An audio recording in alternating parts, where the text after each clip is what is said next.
അധ്യായം 13. ശൌൽ രാജാവായപ്പോൾ 30 വയസ്സുള്ളവനായിരുന്നു. അവൻ ഇസ്രായേലിൽ 2 സംവത്സരം വാണു. ശൌൽ ഇസ്രായേലിൽ 3000 പേരെ തിരഞ്ഞെടുത്തു. 2000 പേർ ശൌലിനോടുകൂടെ മിക്മാസിലും ഭേദേൽ മലയിലും, 1000 പേർ യോനാഥനോടുകൂടെ ബെന്യാമീനിലെ ഗിബയയിലും ആയിരുന്നു. ശേഷം ജനത്തെ അവൻ അവനവന്റെ വീട്ടിലേക്ക് പറഞ്ഞയച്ചു. പിന്നെ യോനാഥൻ ഗേബയിൽ ഉണ്ടായിരുന്ന ഫെലിസ്ത്യ പട്ടാളത്തെ തോൽപ്പിച്ചു. ഫെലിസ്ത്യർ അത് കേട്ടു. എബ്രായർ കേൾക്കട്ടെ എന്ന് പറഞ്ഞു. ശൌൽ ദേശത്തെ എല്ലായിടവും കാഹളം ഊതിച്ചു. ശൌൽ ഫെലിസ്ത്യ പട്ടാളത്തെ തോൽപ്പിച്ചു എന്നും ഇസ്രായേൽ ഫെലിസ്ത്യർക്ക് നാറ്റമായി എന്നും ഇസ്രായേലൊക്കെയും കേട്ടിട്ട് ജനം ശൌലിന്റെ അടുക്കൽ ഗിൽഗാലിൽ വന്നുകൂടി. എന്നാൽ ഫെലിസ്ത്യർ ഇസ്രായേലിനോട് യുദ്ധം ചെയ്യുവാൻ 30,000 രഥവും 6,000 കുതിരച്ചേകവരും കടൽപ്പുറത്തെ മണൽ പോലെ അസംഖ്യം ജനവുമായി ഒരുമിച്ചുകൂടി. അവർ വന്ന് ബേത്താവിന് കിഴക്ക് മിക്മാസിൽ പാളയമിറങ്ങി. എന്നാൽ ജനം ഉപദ്രവിക്കപ്പെട്ടതുകൊണ്ട് തങ്ങൾ വിഷമത്തിലായി എന്ന് ഇസ്രായേല്യർ കണ്ടപ്പോൾ ജനം ഗുഹകളിലും പള്ളക്കാടുകളിലും പാറകളിലും ഗഹ്വരങ്ങളിലും കുഴികളിലും ചെന്ന് ഒളിച്ചു. എബ്രായർ യോർദാൻ കടന്ന് ഗാദ് ദേശത്തും ഗിലെയാദിലും പോയി. ശൌലോ ഗിൽഗാലിൽ താമസിച്ചിരുന്നു.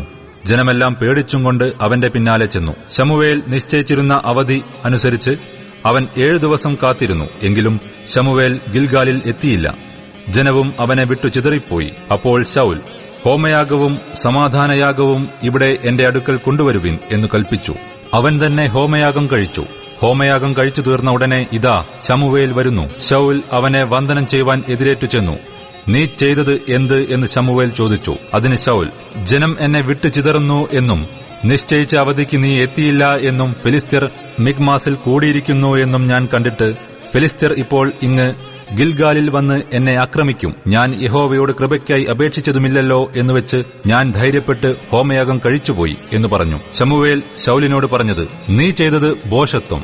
നിന്റെ ദൈവമായ യഹോവ നിന്നോട് കൽപ്പിച്ച കൽപ്പന നീ പ്രമാണിച്ചില്ല. യഹോവ ഇസ്രായേലിന്മേൽ നിന്റെ രാജ്യത്വം എന്നേക്കുമായി സ്ഥിരമാക്കുമായിരുന്നു. ഇപ്പോഴോ നിന്റെ രാജ്യത്വം നിലനിൽക്കയില്ല.